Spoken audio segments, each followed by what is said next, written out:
wanting to know how you guys are.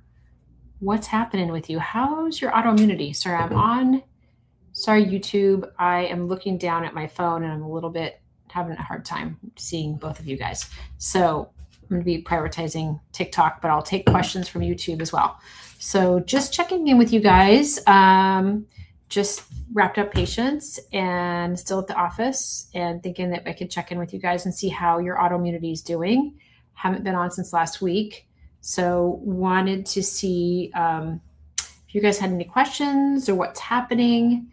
How well are you guys being supported right now? Do you have some really good support with your doctors? Are you getting a good plan together on how to support your autoimmunity? I mean, a lot of my patients today haven't been diagnosed, and it's very frustrating. They've got joint pain. They're not feeling great. Fatigue is a big one. And that's a really tricky thing to start solving is how do we manage this chronic fatigue that we have with autoimmunity? And what do we do to try to calm this down? So it's really tricky trying to figure out this stuff with everybody because everybody has something a little bit different, right? We don't all have the same autoimmune condition. We don't all have the same triggers.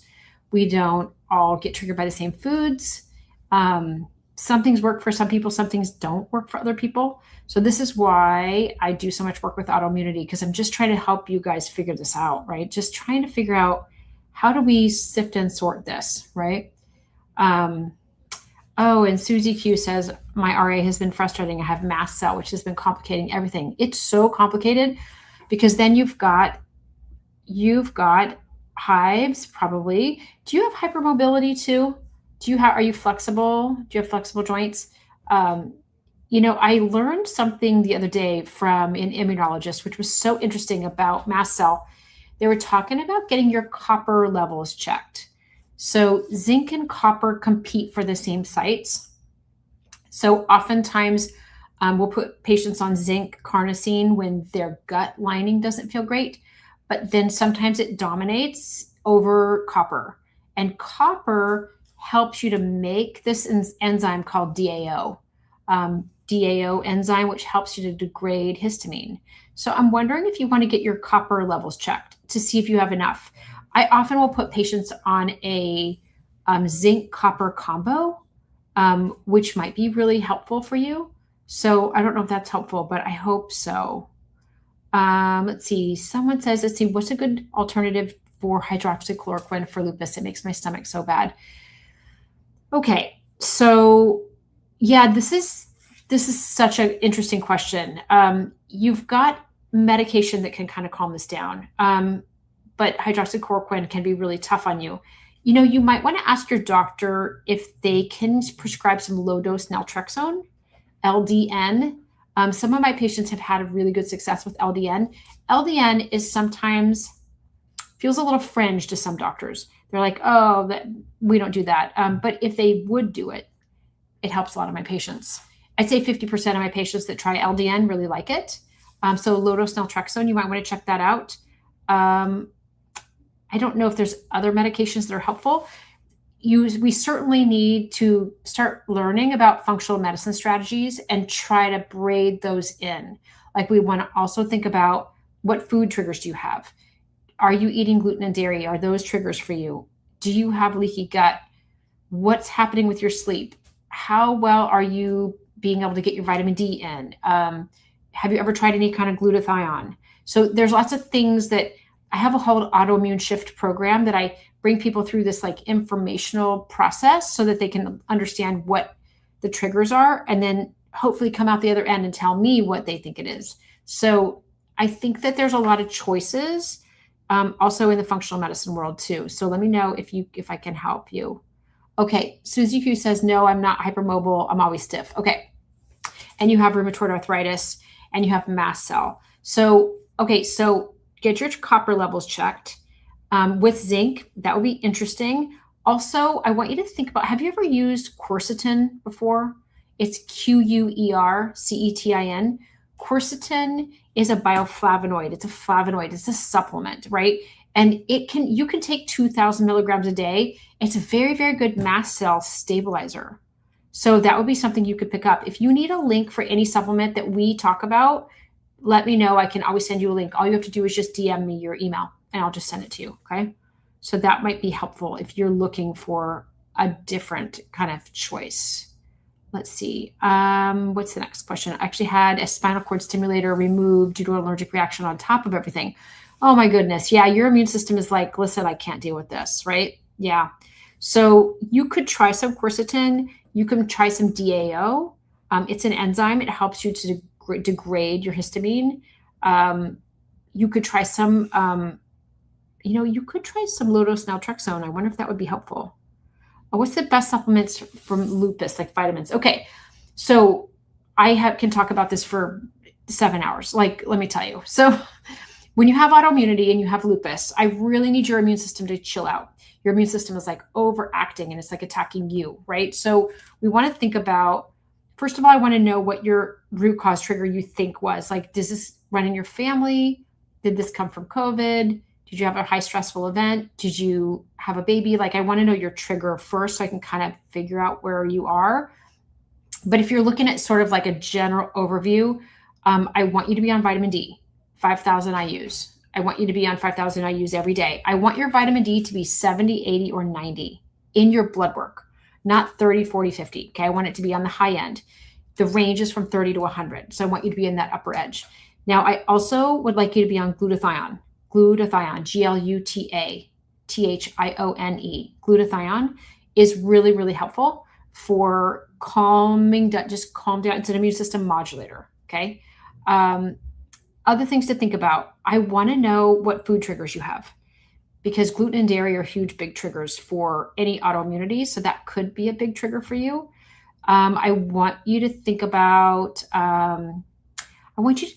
really growing your good bacteria in your gut. So bifidobacteria can be really helpful if you take that as a supplement. It's just bifidobacteria. There's a bunch of them that can help dominate in your microbiome, which can help be an immune system modulator too. So those are helpful. Eat protein at every meal. Try not to spike your blood sugar. Can you sleep? We're going to go after symptoms after that. Lisa, hi. Nice to see you. Thank you. I know I missed St. Patrick's Day, so I had to wear it. So thank you. So Lisa's in my autoimmune support group and she's awesome. And she's gotten so much help just from figuring out her autoimmunity. So you guys that really need some support, I have an autoimmune support group and I'll take a look at your labs. And you come in an autoimmune support group where we have a group of us, and I'm on Zoom once a week. And there's also really informational like videos that you can watch and you can understand everything that I want to teach you. And then we discuss it once a week. So if you want to join, there's a link in my bio. So right now I'm doing a 30-minute go over your labs consultation. If you want that, I don't usually do that. That's usually a little bit extra, but I'm just going to toss that in because everyone needs their labs read. Everybody needs their labs read. We need to figure it out, right? Oh, Carmen says, my ANA is 1 in 640 dense fine speckled, positive for cardiolipins and beta glycoproteins and RF. Should I be worried? Okay.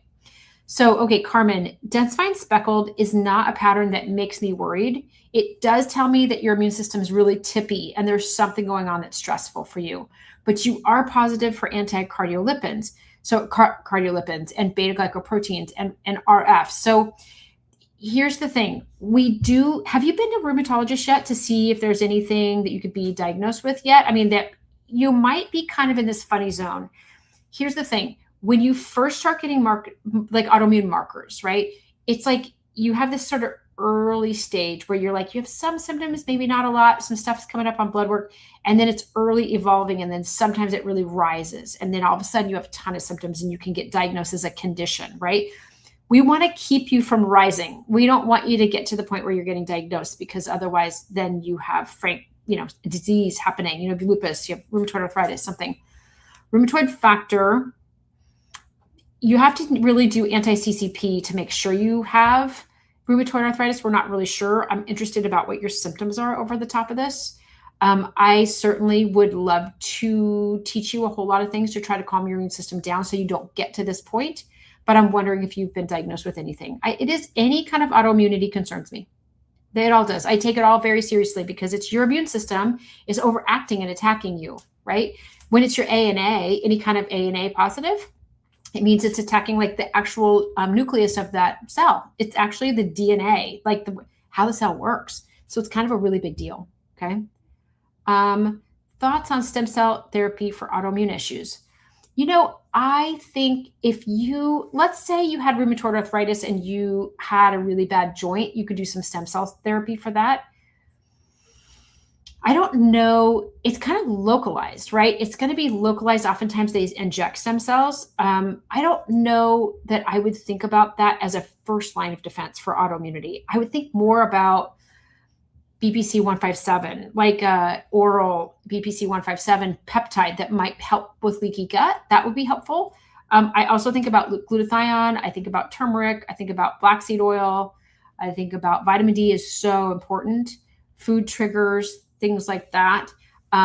This is why I made a whole 13 module program because listen, I forget to tell people. Like I had this patient come in. I've been working with her for 6 weeks.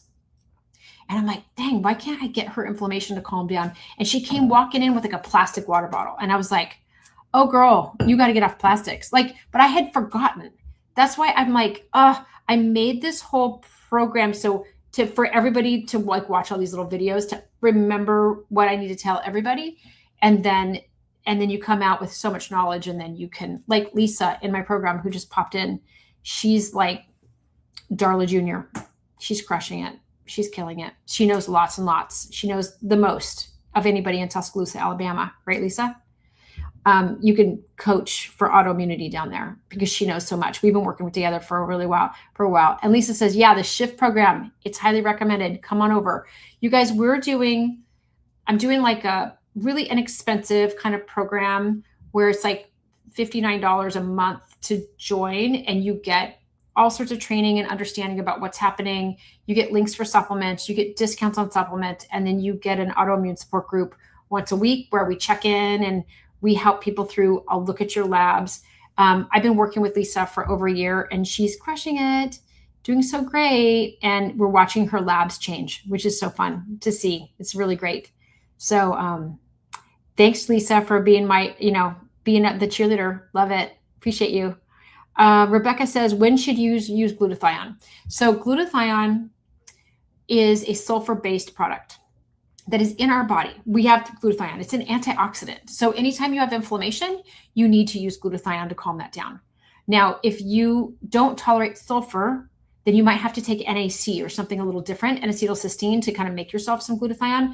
Some people can't deal with the sulfur, but it is so amazing at calming down inflammation. I would say 75% of the people that I work with feel much better when they take glutathione. The inflammation comes down, joint pain comes down, thyroid gets a little less swollen. You can get it in a cream as well to put on your thyroid gland. So you can take it every day. I take it especially when I start feeling like I'm getting sick or something. I'll pound it. I go to a couple of, so I invited somebody. Sorry, no, I didn't need to invite somebody. I'm touching stuff. Okay. Yes. So anyway, the glutathione is amazing and super helpful. What else? Let's see. Carmen says no formal diagnosis. Room has mentioned pre-lupus and undifferentiated connective tissue disease. Yes. So probably some joint pain, probably feel some vague stuff. The things that I hear the most are fevers that pop in and out, rashes. I see lots of joint pain and fatigue. Fatigue is huge, right? So if your immune system only has so much energy and it's spending so much time just fighting against you, it's exhausting. So we have to figure out how are we going to calm it down? What are the triggers? How do we get this to chill out, right? So Carmen, this would be something where I would take a look at your labs and tell you what I think as far as what I see could be going on. Blood sugar issues, high and low. If you have inflammation, how's your vitamin D? What's your iron levels look like? What does your protein levels look like? Are you digesting your food? What are your symptoms like? And really give you a picture of, hey, I think that your biggest things I want you to pay attention to are these 3 things. You start listening to all these little videos that I've made. You hop in on the Zoom. We brainstorm about what's going on. We send you links for supplements. You just start getting rolling. And by the time you've been working with me for a little while, you're going to start feeling a lot better. Everybody does, because we got to have some functional medicine strategies. Oh, did I list the best supplements for lupus patients? Okay. Any supplements that I tell you are going to be for anybody with any type of autoimmunity. Doesn't matter if it's lupus, rheumatoid arthritis, it's going to be for Hashimoto's. We're talking about immune system modulation. We're chilling it out, right? So we're thinking about glutathione. Glutathione's magic. We're thinking about vitamin D, 5,000 IUs every single day. We're thinking about getting you to get your blood sugar steady too. We got to make sure your blood sugar's steady. Then we're thinking about like other things that will decrease inflammation, like black cumin seed oil is a big deal. We were thinking about turmeric, resveratrol, those types of things. I'm also always wanting to grow your good bacteria. So I might put you on a short chain fatty acid called tributrin, which is butyrate propionate acetate, helps you to grow your good bacteria. If you have overgrowth of bad bacteria, we might work on killing it, and then we might put you on a bifidobacteria. So it kind of depends on what exactly you have. This is kind of like choose your own adventure, right? Everybody has a little different fingerprint about what's going on with them, okay? So those are the kind of the top three, though, really is glutathione and black seed oil probably, and vitamin D. Yeah, glutathione, yeah, absolutely. Okay, someone said I had the type of conversation with the hematologist today, iron infusions, IVIG scheduled. Okay, oh, sorry. I think I kind of like skipped forward. Hang on a second. Sorry, I kind of lose my way. Oh, NAC what? I'm allergic to sulfur drugs. Okay, so N-acetylcysteine, N-acetyl, A-C-E-T-Y-L. N-acetylcysteine, C-Y-S-T-E-I-N-E. So that N-acetylcysteine, or they call it NAC or NAC.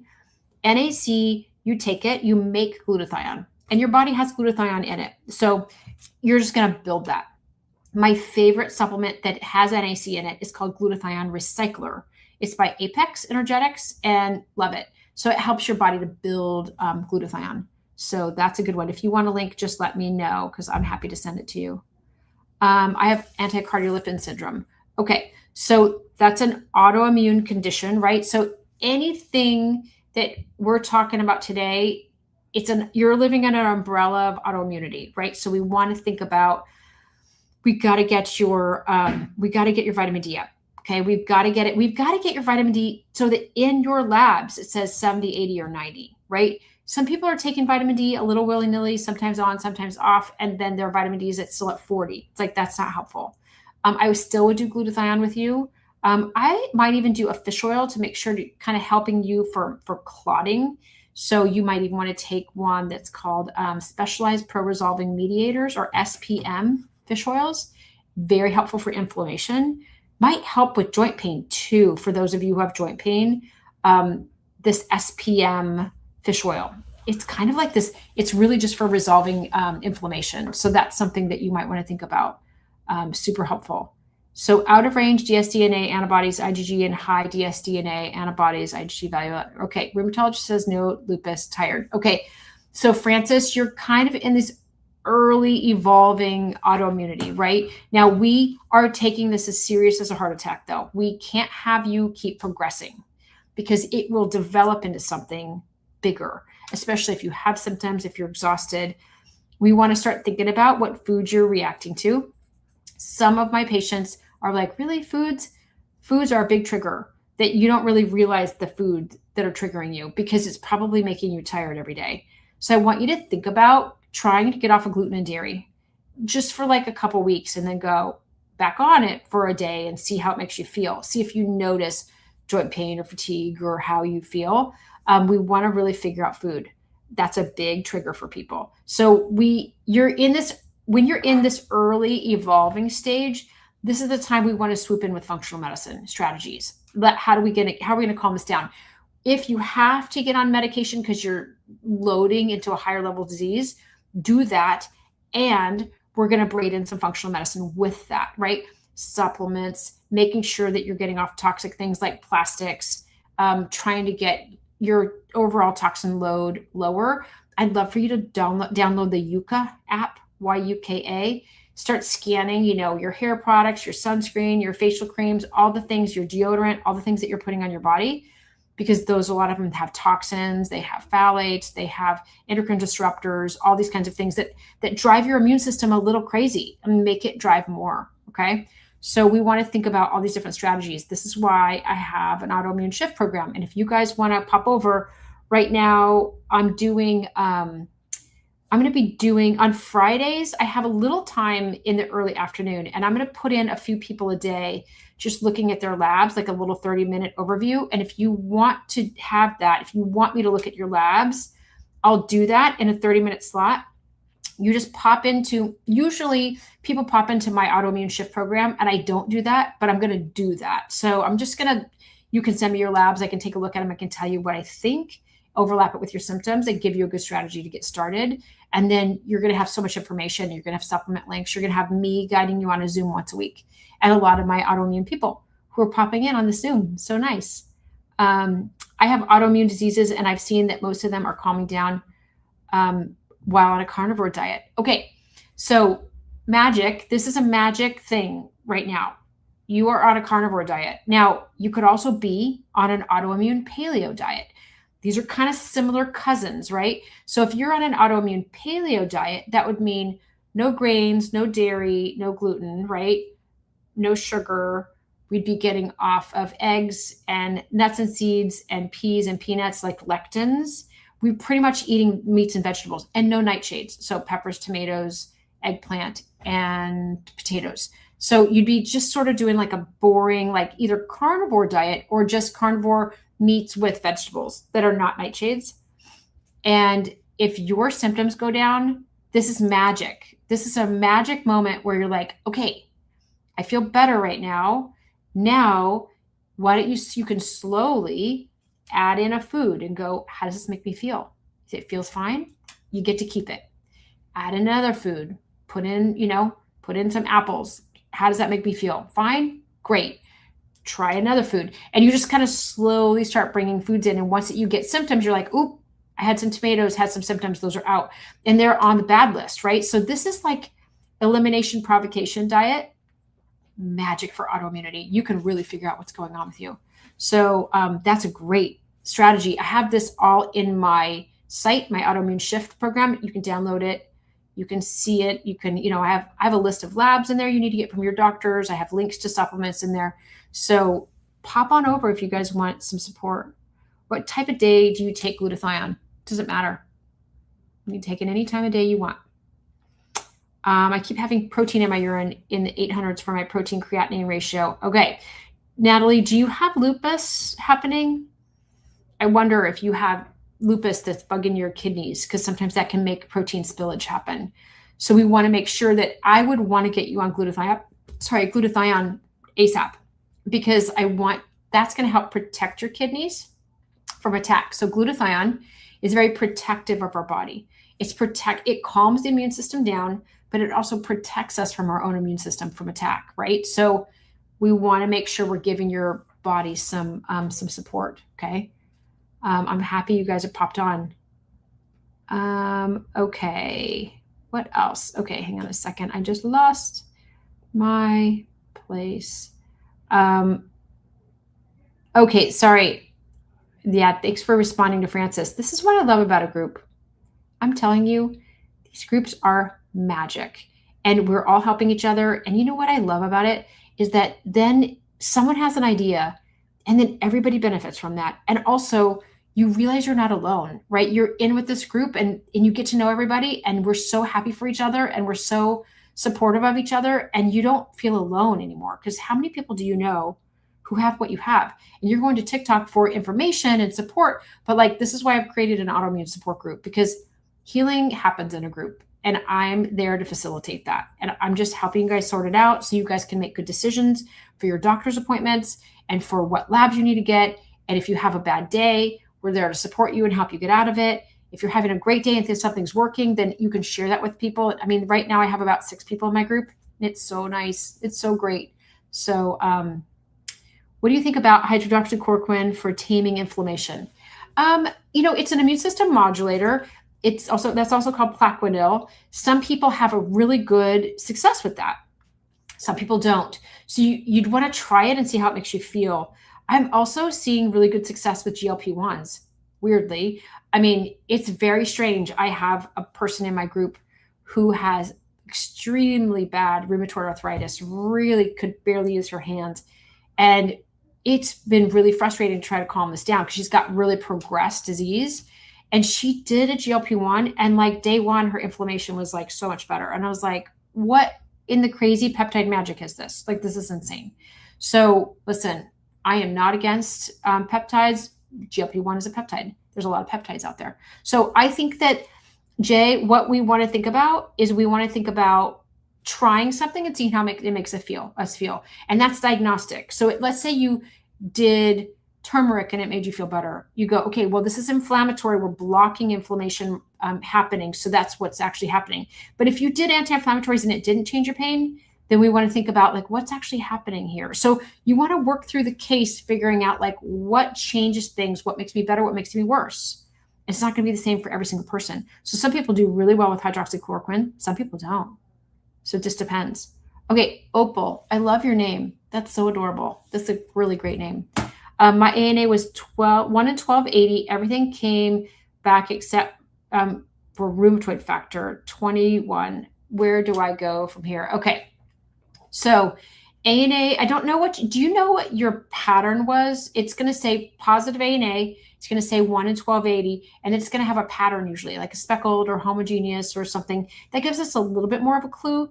But at the end of the day, you are moving toward autoimmunity, right? Your immune system is getting rolling, especially at 1 in 1280. So you remember it starts at 1 in 40, then it goes to 80, 160, then 320, and then 640. It keeps going, and then it goes to 1280, right? And then it keeps doubling. So that's why that tells me like the volume knob almost of like the activity of your immune system. So we want to think about that's pretty active, 1 in 1280, and especially do you have symptoms, right? I would certainly say we got to figure out your food triggers. I mean, someone just having good success with carnivore, I'd say autoimmune paleo. Either one of those is really successful in figuring out what foods are triggering you. I'd also say get on vitamin D and be 5,000 IUs. I would say eat protein like it's your job. Stabilize your blood sugar. The blood sugar spiking up and down of all of us Americans is driving this as well. So carb spikes, blood sugar crashes. Those are really tricky. So if you eat a meal and then you're super tired afterwards, it means that you had too many carbs in that meal and your blood sugar spiked and then it crashed. And then if you feel like you eat a meal and you were so hungry and your energy came back, that means you were hypoglycemic before the meal. Okay. I really want you guys to have your blood sugar stable. Protein in every single meal. I'm a big meat fan because it helps to stabilize your blood sugar. Good fats, avocado, olives, olive oil, avocado oil, butter, whatever you can tolerate. Coconut oil. Those are all great. Nuts and seeds, if you can tolerate them. Nut butters, great stuff. Stabilizes your blood sugar. Okay. Trim down on the carbs a little bit because we're all spiking our blood sugar. So that's really triggering for people. What do you think of D injections and B12 ultra burn injections? ANA is higher in scleroderma. So, okay. I think that B12 injections are great. I really do. I think that B complex injections are great. I don't usually do a D injection. I don't usually recommend that for my patients. Sometimes they're a little bit, those fat soluble vitamins can be a little bit painful. I do want you to have, though, the fat soluble vitamins, like vitamins A, D, E, and K are all fat soluble, right? So those guys are going to be, if you can take those as even all of them together in an ADEK supplement, that'd be great. If you can't absorb D because it's a capsule, I want you to do a liquid, okay, in an oil. It's easier to absorb. Now, people without a gallbladder are going to have a harder time, or gallbladder issues are going to have a harder time breaking down oils and fats and fat soluble vitamins. So you might be really deficient. So you want to think about, if we've got a gallbladder issue, we have to stop and kind of start working on the gallbladder, trying to clear it out, trying to get it functioning better. Okay. So that's something that we can do too. So, ANA is higher in scleroderma. Okay. So scleroderma makes me worried. I really want to help you to calm down your immune system. I don't like scleroderma. It's really not nice for your body. So we want to think about, how do we chill your immune system down? What's the triggers, right? Did you get triggered with Epstein-Barr virus? Did you get triggered from COVID? Did you get triggered from a COVID vaccine? Did you get triggered from the flu? What was the trigger, right? Sometimes people get triggered when after they have a baby or they go into menopause, right? These are big things too. So I want to think about like what triggered you. It's almost like a tangled web of things, right? You kind of enter through one spot depending on what your triggers are, and then we treat it from there. Oh, ALS. Oh my goodness. Oh, I don't even know. I've had a couple patients with ALS and I've had exactly zero success with it. And it's just a freaking nightmare. I don't know. Do you know somebody who has it, or do you have it? Or I hate it. It's the worst thing. I don't like it. It's just as bad as like a glioblastoma brain tumor. So, I mean, I will absolutely do glutathione. I will do turmeric. I will get them on a gluten-free and dairy-free diet. I'll probably put them on an autoimmune paleo diet. I'll probably put them on peptides and injections. I'd probably send them to some naturopaths I have in town that are really well versed in doing a lot of different peptides and infusions. That's probably where I would go with ALS, because I personally am not having very good success with it, unfortunately. Okay. Oh, yeah. Meet Golfy, is that what the name is? Yucca obsessed, legitimately. Like everything you buy, you need to scan it with Yucca, because you think, oh, this is great. And then you look at it and it's like a 30 out of 100 and you're like, this is crap. What? And so you really do get past the marketing of the product that you're looking at, and it really tells you the toxin level. So high toxins are driving autoimmunity. Okay. Plastics are driving autoimmunity. Like, it's not great, guys. We need to really be careful. We got to start eating organic. We got to start getting, what's happening with your water, right? We need a reverse osmosis water system on our countertop or under our sink. I like the Aqua True, TRU. Great product. Really, really good. Super happy with like a reverse osmosis water system. Let's get clean water. Orlando, I could talk all night long. Listen, I could just ramble on forever. I'm so happy you're here. I'm happy that people want to listen to me because I have a lot to say. There's a lot to say, right? There's so much to figure out with people. Apples are safe. You know, here's the thing. So I find that fruit is usually fine as far as food triggers, right? There's different things, right? There's food triggers that drive autoimmunity. Now, the top 5: gluten, dairy, corn, soy, and egg. Doesn't mean you have all of those. Just means almost everybody has gluten and dairy. Everybody has gluten, I'll tell you that. Dairy, it's about 75% of the time people have gluten and dairy issues. And then soy is third, and corn and eggs are last. Now, there's other food triggers like nightshades, right?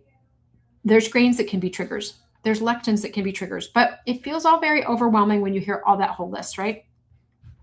So the best way I think to go about this is do like an autoimmune paleo diet or like a carnivore diet, and just kind of get your immune system to calm down.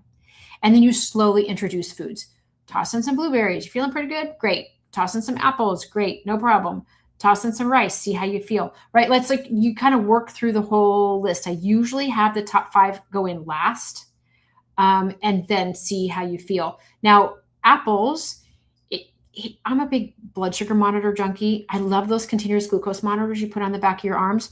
They're amazing. And you can watch your blood sugar spike like crazy. Now, if I do a full apple, like apples are freaking huge, right? I mean, I do a full apple, my blood sugar is going to spike like crazy, but I'll do a half apple. I'll save it for later, maybe tomorrow, maybe this afternoon, and I'll get through it, right? It's just like if you were to eat a whole square or a tub or a clamshell of like blueberries, if you eat them all, you're going to spike your blood sugar. If you eat half of them and then half of them later, no problem. So apples being safe, it just spikes your blood sugar. You got to be a little careful about your blood sugar. But with food triggers, apples aren't usually a trigger. Okay, then I had a 1 at 320 centromere and homogeneous, and it changed to 1 in 640 homogeneous in 3 months on Plaquenil. Okay, so there are other triggers happening here. We have to figure out, it looks like you're a hairstylist. Do you get exposed to chemicals and stuff? Do you do the Brazilian blowout or anything like that? I would be really careful about that and chemical exposure. if you're exposed to a lot of chemicals in your salon, I wonder if you could be less. Maybe do a HEPA air purifier next to you. And also, I would be on glutathione every day. Glutathione is going to help you to manage the toxins that you're getting exposed to in all the things in your hair. I mean, same with like a nail salon and stuff, such. There's certain professions we just get exposed to more chemicals, right? So I'd be really careful about that. Get on glutathione. Be on vitamin D, 5,000 IUs a day. If you need a link to a good one, let me know. I'm happy to send you a link. I do vitamin D Supreme usually, which has a D3 and a K2 from Designs for Health. Like it. But also, if you have a hard time absorbing and you have autoimmunity, sometimes you need a liquid. I'll do a Quicksilver D3, K2, amazing, or just a D liquid from Apex or Thorn or something like that. So all of those are great. Designs for Health has a good one too. That's a liquid. So if you have autoimmunity, sometimes you have to have a liquid because otherwise you don't absorb. Okay, so hopefully we can get your immune system calmed down, because if you are on Plaquenil and you're still it is expanding more, we're not getting to the root cause. We got to get to the root cause with you. We got to figure out what we're doing next. I'd be happy to support you if you want to join my autoimmune support group. Literally, it's not that expensive. It's $59 a month. And you get autoimmune like videos to learn. I'm on a Zoom once a week leading you for an hour, all the Q&A you want. There's all sorts of supplement links. There's links to labs if you need to get your labs done. There's food plans. There's all sorts of stuff going on in there. And if you want support, come over and I'm happy to look at your labs. But yeah, there are so many things going on that we really need. You guys need some more support. You need somebody to give you some direction, because listen, if you're just following TikTok, you're probably feeling like you have whiplash. I'm sure there's a lot of chaotic stuff happening on here. This is why I'm trying to stay on here and tell you guys all the things I'm thinking of. Okay, Jesse says, my husband's eczema and colitis went away when he eliminated gluten, nightshades, and tree fruits and nut. Listen, this is awesome. This is a perfect example. You have all these symptoms. You take away a bunch of foods. You put them back in and figure out what's triggering you and just keep them out, right? Now, if you, as an aside, let's say you had leaky gut. Let's say you had like a really bad bloated gut for a long time and you had overgrowth, you had SIBO, something like that, and it created leaky gut. That could make you have like an unsealed gut like this instead of sealed, right? And that would mean that you could have a billion food triggers. If you're telling me that every day, every week, every month, you have less and less food that you can eat, you have leaky gut. And we have to fix it. We just have to get to the bottom of it. There's the best test you can do is a company called Cyrex. They have an Array 2. It's a blood test. You're looking for occludin and zonulin. You're looking for lipopolysaccharides, which tell me that there's a problem with your good bacteria, or you have too many overgrowth of bad bacteria. There's a problem in your microbiome. So we might have to do some killing and some put the good guys back in, but we can get it sealed back up. You just have to do that. So anyway, Jesse, that's a great story. This is awesome. I love that you're doing that. Oh, thanks, Cindy. Yes, I am a functional medicine doctor. Well, I'll tell you what I am. I do a lot of things. I started off my career as a chiropractor. I've been doing that for 30 years. 20 years ago, I did about 1,200 hours of training in functional medicine. So I became an advanced functional medicine clinician because I can order labs and I can order things. And then I became a nutritionist. So it's just all the things. I'm slowly evolving into more and more just functional medicine. And my big specialty is autoimmunity. I have an autoimmune marker. My daughter has an autoimmune marker. Hers is going to go to lupus. And I'm like, no, thank you. We're not going to do that. So she has applied all the things into her life. She's 26. And so we were talking about like all the things that we've done that has changed her autoimmunity. And I made it into a whole program. I made videos that people can watch. I have up to 50 videos. Like ask Lisa on this Zoom. She's watched them all. And I put them together. I have 13 right now that are bigger ones. And if you want more, I give you access to more. But then you learn as you go. And then you come to the autoimmune support group and go, I think I have leaky gut. I want to get that tested. I'm like, great, let me send you a link. No problem.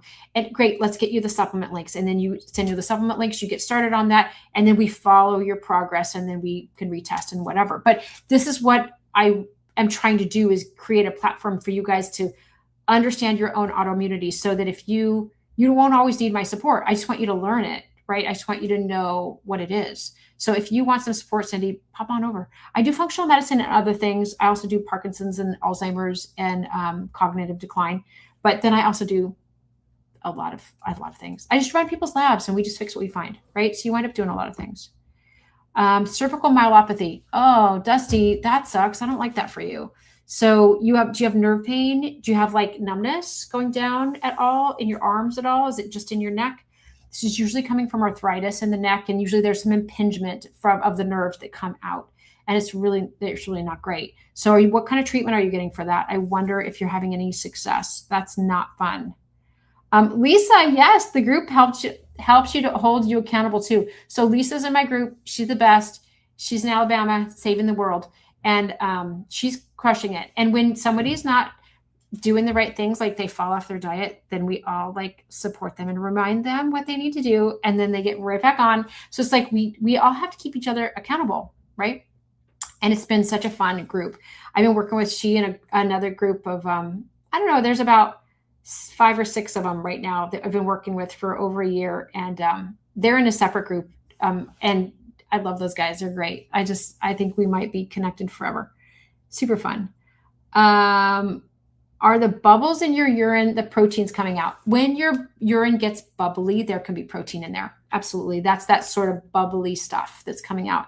So, you could grab, you can even order those like urine dipsticks that you can pull out and just like pee on the stick, right? And see what it looks like, right? And then you can get those like online. You don't even have to you don't have to go to the doctor. You can actually get them. And then you could just report to your doctor and say, hey, I've got this dipstick. I took a picture of it. This is what it looks like. It looks like I've got protein in my urine. Help me out, right? Okay, what else? I've been making videos showing what POTS looks like, things they don't talk about. Yay, that's awesome. That's perfect. We need more info on POTS, don't we? So I'm finding that, gosh, COVID made so many POTS people, triggered so many POTS people. And what I think happened, and this is kind of there's a whole functional neurology group. I took a lot of functional neurology training, and all of us are kind of thinking that we've got inflammation in the brainstem, right at the base of the brain, right where the brain controls a lot of the breathing and a lot of the parasympathetic nervous system and sympathetic nervous system. And you've got it in your spinal cord too. And all of these got swollen and inflamed, and then it triggered your inability to kind of like manage your blood pressure, your heart rate, your all of the processes of sweating and all these crazy things that happen when you have POTS. So this is important that you're making videos, because a lot of people think, maybe I'm just crazy. I don't know what is wrong with me. And it's helping to get a diagnosis. So keep it up. I love that. I just love all these people. Everybody's making good videos, which is great. Jay says, newly diagnosed with Sjogren's disease, just the beginning of your journey. Okay, Sjogren's. So we've got dry mouth and dry eyes. You can have a lot of fatigue, and you can have some joint pain. There's all sorts of things that kind of go along with it. A lot of these conditions are like all overlapped like Venn diagrams, right? So you got a little this and a little that, and then it makes it hard for the rheumatologist to figure out what you've got, right? So sometimes that's hard to sort out, like, what are we going to do next? And also Chrissy says, I have lupus and Sjogren's. Okay, see, those two are overlapping for sure with symptoms, right? So you guys, Jay and Chrissy, you guys, I really want you to figure out what your food triggers are. So you get on look this up, go autoimmune paleo diet. I'll make a video on that. Let me make a video on that so you can kind of understand what that is. Autoimmune paleo, and then see how that makes you feel. Like, what calms down? Do your joints pain feel better? Do you have a little bit better energy? What happens? And then I want you to make sure you're on vitamin D. I want you to make sure that you're on glutathione.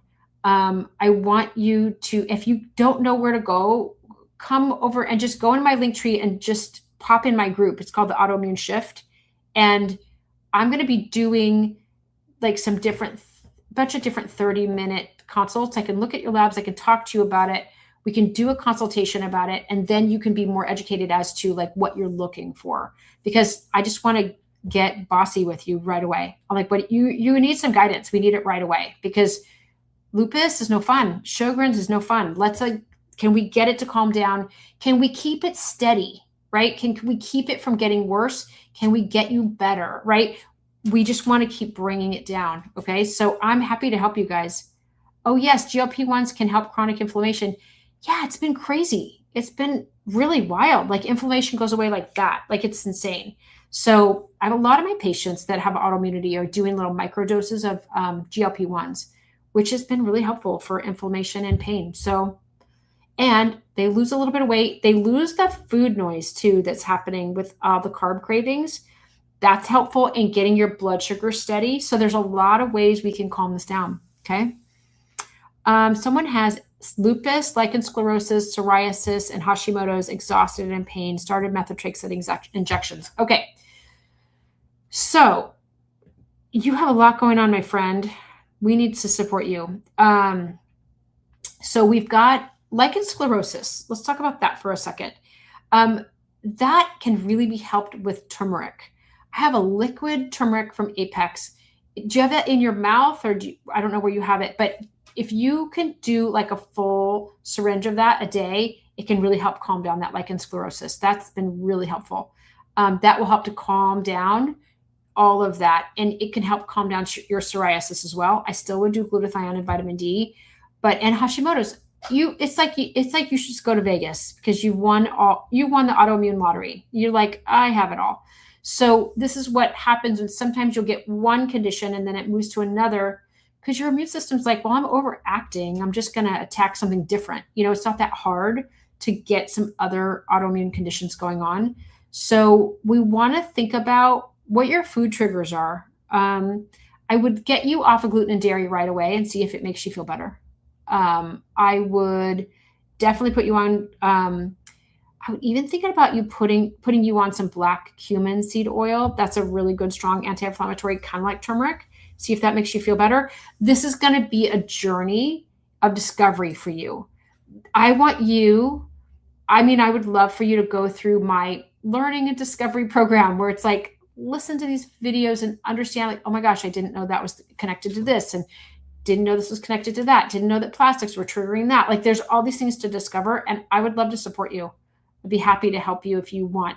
You're just not feeling great. And I don't love that for you. We need to get your blood sugar steady. We need to get all your products you're putting on your body all clean. We need to get you sleeping. How are your hormones? We want to think about that. There's so many things to discuss, right? Sometimes people feel a little overwhelming when I'm talking to them, but listen, I'm just going to try to get you guys feeling better. I've heard that microdosing GLP-1 helps with inflammation and thyroid issues, lowering antibodies, etc. Yeah, it can. Now, those of you with Hashimoto's, that's it's a special little niche for me. So your immune system is attacking your thyroid. Your thyroid is releasing thyroid peroxidase. It's kind of like, remember you put a peroxide on a cut and it kind of bubbles up? It's bubbling up, right? Now that bubbly up stuff will attach to the back of your midline cerebellum in the back of your brain. It'll make you feel anxious. It'll make you feel dizzy. It'll make you feel like you get in crowds. You just feel super like, oh my God, I'm overwhelmed. I have to go home. That's what that will do to you. So if you have Hashimoto's and you have those symptoms, we need to get your thyroid peroxidase down through all the things that I'm doing. Get down your food triggers, heal your leaky gut. Like these are not impossible things to do. I've got a few people in my program right now where their thyroid peroxidase was really, really high. And now we have it like in the low 200s now, and they're feeling a lot better, and their joint pain's feeling better, and they're feeling less fatigued. And we figured out the triggers. Some of it was nightshades, some of it was chemicals, some of it was not sleeping, not being on hormones. This gal I'm working with, she's in perimenopause, and she needed to have some hormone support. So we've been guiding her through all these different things in my little autoimmune support group. And you know what? We're figuring it out. It's like a little group project. It's fun, super fun. So yeah, microdosing GLP-1 can be helpful. And also, if you have Hashimoto's, I want you to be on selenium, 200 micrograms a day. Okay. Or you can eat 2 of those little Brazil nuts every day because that has enough selenium and it has a couple hundred milligrams of selenium. I had increased joint pain with turmeric. Okay. So turmeric has a lot of oxalates in it. And so you might not tolerate oxalates well. Good information, right? This is a really good example of Not everything is for everything, for everybody. We have to figure out what is wrong, what's up with you, right? I would say maybe you push towards some fish oils. There's a special one called SPM fish oils. It helps with joint inflammation. It's called Specialized Pro Resolving Mediators. It helps to resolve inflammation. Great, great product. Maybe you want to go in that direction. Stay away from the turmeric. That is not for you. You could go toward resveratrol. Resveratrol is helpful. You could go toward black cumin seed oil. But what I would look up is I would look up high oxalate foods. Spinach is one of them. And you might get bothered by those foods. It might be a clue as to what's happening, right? I love all of these questions. They're perfect. Yeah. Oh, thank you, Lisa. Yeah. Lisa's my admin. Thank God you're here, Lisa. Yeah, there's a link in my bio that says, it says Linktree, and you click in there. You can work with me one-to-one. You can pop on into my autoimmune support group. That's the least expensive way to work with me. That's easy. And that's the best, most thorough way to work with me. But you can also pop off and do a one-to-one with me too. I'll do a one-to-one for 30 minutes before you start the group if you want to do that. Hi, Kelly. I'm glad you're here. Crust, do you take Medicare? So Medicare is really tricky. So Medicare only covers, in my office, Medicare only covers chiropractic. It does not cover any functional medicine at all. And it's not that we don't take it, because we do bill for chiropractic. So anybody who ever comes in, we tend to do that. We bill it for chiropractic side, but they don't cover functional medicine, unfortunately, which sucks, right? I mean, listen, this is all preventative medicine stuff. I wish that they covered more of this. Any recommendations for earaches and clogged ears? I have maybe hypothyroidism, don't want antibiotics. Okay, so, one thing we do mechanically, you can take this ear and you can kind of pull it long and really traction, and you're getting your eustachian tube to kind of lengthen all the way through here. You can heat right back here on your eustachian tube. You can put in some garlic mullein ear oil. That's helpful. You could, some places you can get, do you feel like your ears are plugged with wax, or do you feel like they're clogged on the inside? If you feel like it's wax, there's a few ways of getting that out. There's also those little funny ear candles that pull out the wax. That's a funny thing that seems to work pretty well. So hopefully that helps. Yeah. Yeah. You always want to avoid antibiotics if you can, but sometimes you've got to do it, right? I struggle with protein. Can't eat soy, react to most nuts. Meat becomes a dry, unswallowable. Okay, Mama K. So, yeah, I wonder if you have Sjogren's. I wonder if you have a lot of dryness in your mouth and you're having a hard time putting moisture in the meat so that you can't swallow it. I wonder. Let me know if you have that. And we're going to do that. Okay. Let's see. Hello, I was diagnosed with IgA vasculitis. Okay, so vasculitis is an inflammatory, it's an autoimmune thing to the blood vessels, right? So that can be really painful. I wonder we have to think about just that it's autoimmunity, right? We need to think about food triggers. We need to think about fish oils potentially that might calm down the inflammation in there. Maybe turmeric would help. Maybe glutathione would help. Certainly being on vitamin D would only help. Let's see. I had to block Crust because I don't know what he's here to point out, but whatever. What's the best option for drinking water? I really like a reverse osmosis water system. You can get them on the countertop. Or you can put them under your sink, right? And there's a lot of under the sink ones. There's a billion of them. But I do like their countertop one. They have the little filters that go through, and it's like a pitcher. You pour water in, and then it comes out really good water on the other end. I gave that to my daughter when she was in college. It was super helpful to be able to keep clean water going.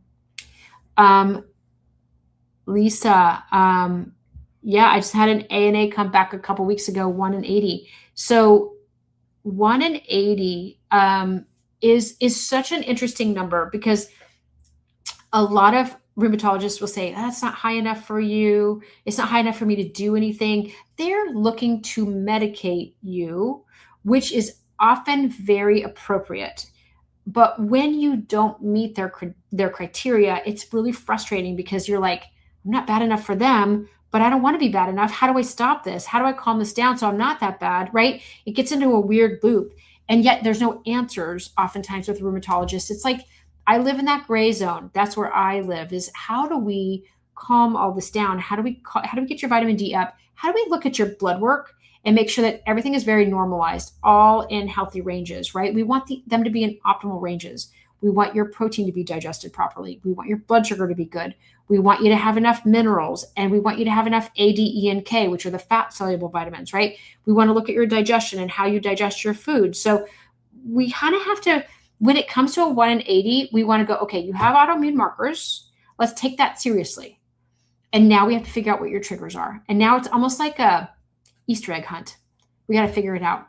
And that's what I specialize in. An Aqua True Carafe is great. Yes, that's awesome. Yes, it is. Some of these water things are very, very expensive. I'm so glad you're here, Denise. I'm so glad. What's the best multivitamin you recommend? Can you send me a link with everything you say? Okay, so multivitamins, this is really interesting. Do you guys watch Rhonda Patrick? She's like a PhD in biochemistry and nutrition or something like that. She's a pretty cool gal. She's been doing a lot of research in like all the different things that have been kind of poo-pooed, like multivitamins. And she said, you know what? Actually, the latest study, what they did with multivitamins, and they followed people for like 25 years. And they found that the people that got into their late 70s that had been on a multivitamin had a better cognitive scores, and their brains were in better shape. So listen, and they were on Centrum Silver, like a whole bunch of garbage. What? So yeah, I'm like, okay, let's make sure people are taking vitamins and minerals, right? Because maybe, who knows, maybe you're missing some of those. So if you, Theory Smasher, if you want some of these links, can you just DM me? Or yeah, you can DM me and you could just say, here's my email and here's what I want. Vitamin D, glutathione, multivitamin. Just tell me what you want and I'll send it over to you. No problem. If you guys want to get into my autoimmune shift program, it's in my link tree. If you want to work with me one-to-one, it's in my link tree. Just click on that in my bio and there's all the choices in there. ANA titer 1 in 320. Okay. So that's starting to climb up a little bit, right? I wonder what your, if there's a pattern to that. Sometimes it'll say speckled or centromere or homogeneous. It just gives us a clue, right? This is like picking up breadcrumbs and trying to figure out the trail and figure out where it's going, right? And what can we do to try to shift it and turn you a different way, right? IgA vasculitis at 24.9 months of treatment, tips for keeping in remission. Okay, so you're going to think anytime you have an itis, that's an inflammation, okay? So we want to think about, and it's autoimmune, so we want to think about vitamin. I would put you on a vitamin A, D, E, and K.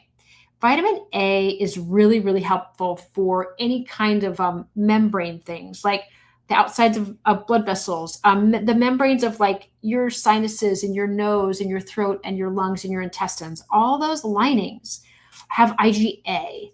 And the IgA is like a protective layer. It's like a layer. It's like a slime layer that if you breathe in COVID, it's going to stick to that slime layer and your immune system can capture it before it gets into your system. So it's a protective layer. So IgA, we want to increase your IgA a little bit with some vitamin A. And that can help to thicken up the walls of all the things. So I think vitamin D, I would put you on 5,000 I use every day. And I'd probably put you on glutathione. And I'd probably put you on fish oils just to kind of get your inflammation down. But I would also look at the rest of your blood work. I love looking at blood work. Listen, I just want to like dig through everybody's blood work and be like, this is what you have, you have, these 5 things going on, because the ranges that are in our blood work are pretty wide.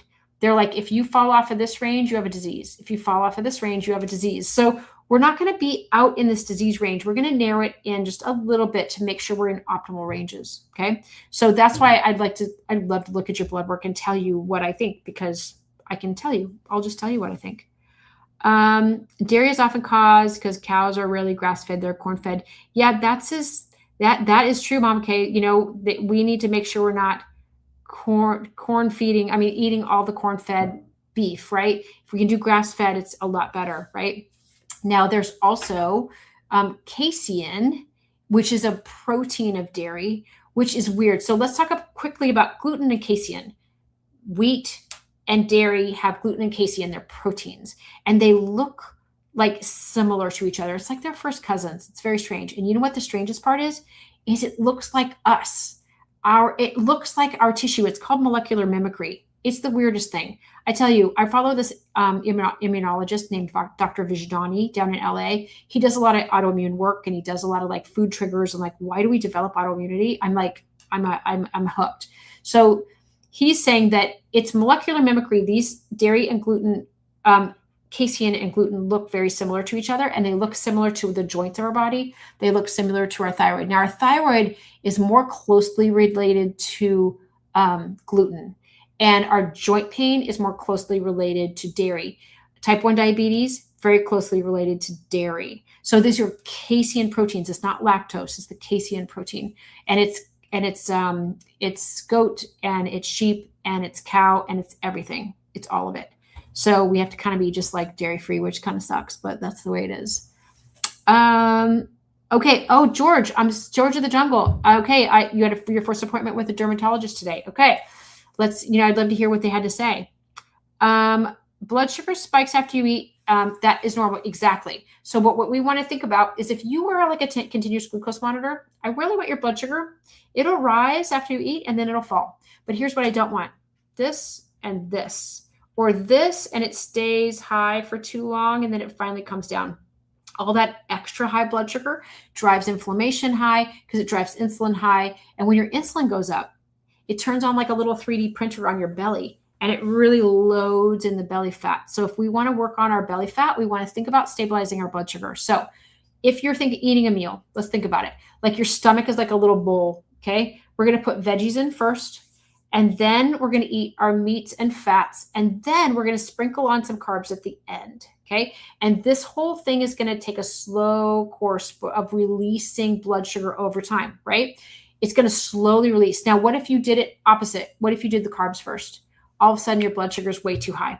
So we want to think about the way that we eat, the order that we eat. That is from Glucose Goddess. I don't know if you guys follow Glucose Goddess on TikTok and Facebook and Instagram and YouTube. She's awesome. And she's a French biochemist, and she figured out how we should eat our blood sugar is going to rise, but we just don't want it to be crazy. Okay. And we don't want to be getting diabetes. What are some good foods or exertion triggers to avoid? So, with autoimmunity, gluten, dairy, corn, soy, egg, potentially. Nightshades for a lot of people, right? Lectins for some people. This is why sometimes I get people on just an autoimmune paleo diet to try to figure it out. Exertion triggers. So when you exercise, guys, and you have autoimmunity, I need you to exercise to tolerance, right? Like if you're doing HIIT exercises and then you like go, oh my gosh, I was wiped out for 3 days. That was too much. Cut it out. We want to just exercise to tolerance. Like if you can do a 20-minute walk and that's what you can do, otherwise it'll make you exhausted, do the 20-minute walk. If you just don't overexert, but you do want to try to exercise some each day, to tolerance, right? And then you're going to be activating, like your microbiome actually improves in your gut when you exercise. It's not weird. People that exercise have a better, healthier microbiome. And there's a lot of theories around that, but it's just fascinating. So try to do some exercise every day, but don't overexert, okay? What else? Any supplements for type 1 diabetic? I'm going to tell you the same thing because it's autoimmune, right?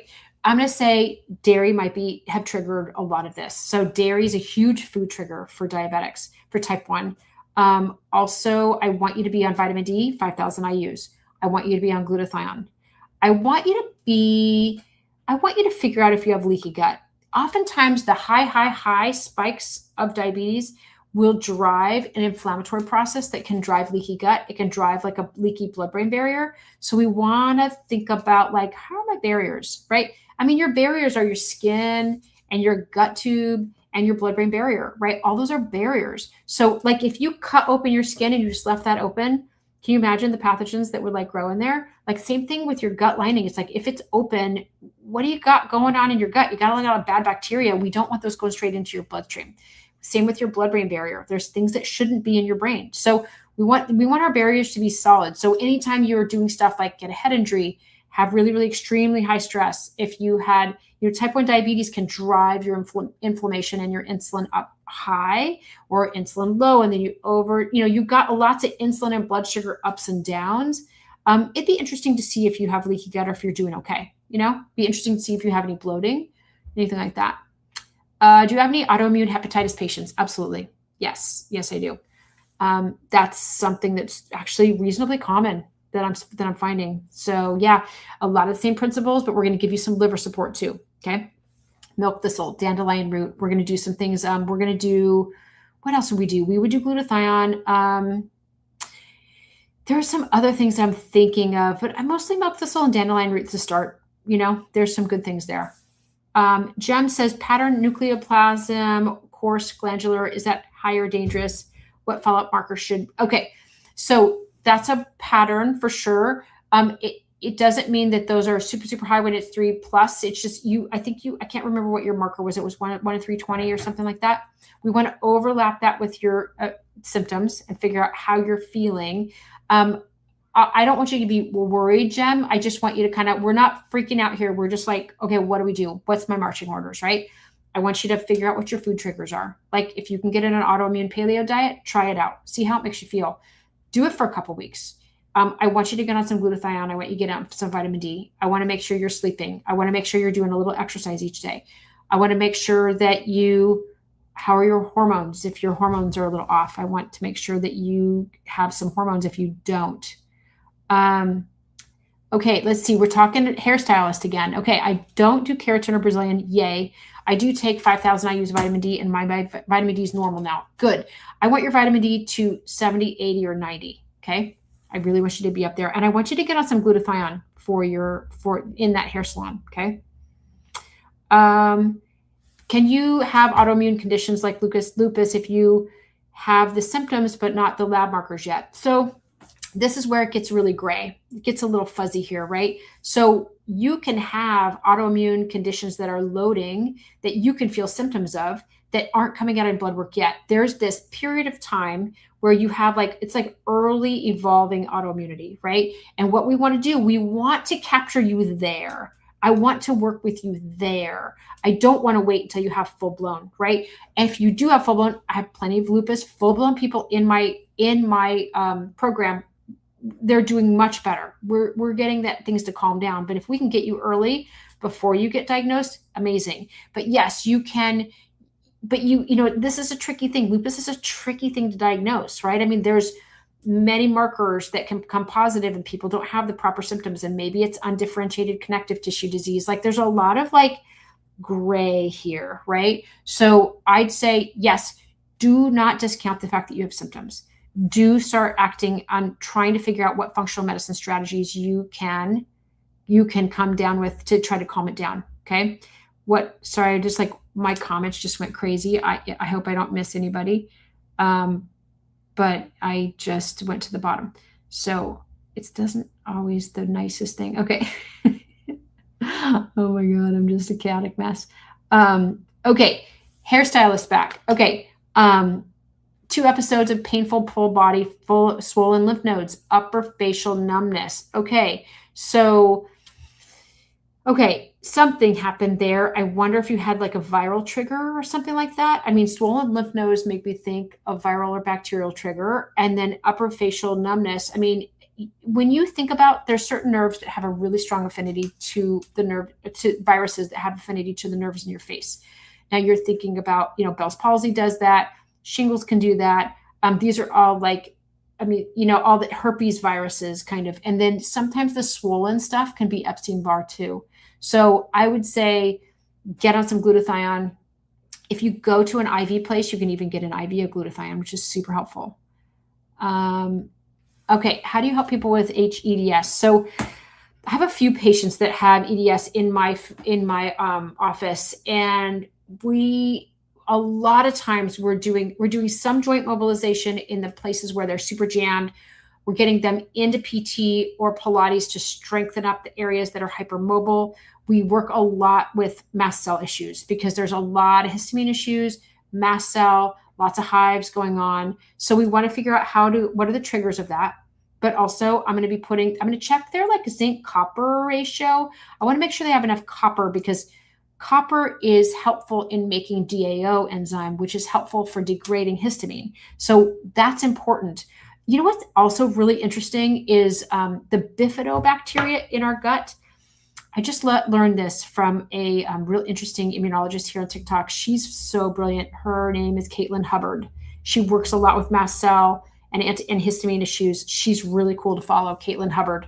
She was talking about how the bifidobacteria in your gut, these are the good guys. These are the ones we want. We want bifidobacteria. Those good guys help process folate and make folate for us. But they also are killed off by glyphosate. But they're also helpful in mast cell stabilization. So, making sure that we have the proper microbiome. Sometimes I'll do a GI map or a GI effects test for people, a stool test, and really figure out what's going on with their gut environment. How did you digest your food? Who's good? Who's bad? Do you have H. pylori? H. pylori is a big trigger for Hashimoto's. So lots of things. Does L-glutamine help leaky gut? Yes, it does help. So we want to figure out what caused the leaky gut, right? Like, did you have an overgrowth of like H. pylori and did it lower the acid in your stomach? And then did that cause leaky gut with food triggers? Or, did you have food poisoning? This is the question I always have. Like, why did you get leaky gut? Do you know? High stress? Did you have bloating? Did you have overgrowth with SIBO? Like, what did you have? So that's what I want to get to the bottom of, because if you have overgrowth of bad bacteria and they're still in there, we got to go through a course of killing them. Then we can do glutamine, aloe vera, slippery elm, marshmallow root, deglycerized licorice. Lovely, lovely, lovely. And also, I want to put you on something that's called tributrin. It's by a company called Apex. It's a short chain fatty acid. It's butyrate, it's propionate, it's acetate. Those help to seal a gut lining up too. So I'd say glutamine and yes, as many of those little adjuncts as you can get. I really like a product called RepairVite by Apex. It has a lot of those like soothy glutamine type things and slippery elm and all the things in there. So that's helpful. Right lymph node and neck stays swollen. Okay.